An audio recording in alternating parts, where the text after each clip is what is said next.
Hey everyone, in this video, I'll show you how to control Google Chrome's background sync feature step by step, fully updated for 2026.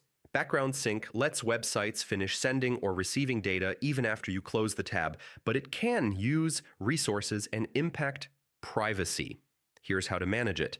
First, open Google Chrome and click the three-dot menu in the top right corner. Go to Settings, then Privacy and Security, and select Site Settings. Scroll down and click Additional Permissions, then select Background Sync. Here you'll see the main option that controls whether websites can finish tasks in the background. To prevent unwanted background activity, toggle the setting to Don't allow sites to finish sending and receiving data when you close them. This will stop Chrome from running background tasks after tabs are closed. If you prefer some sites to continue background syncing, leave the main setting on and manage exceptions.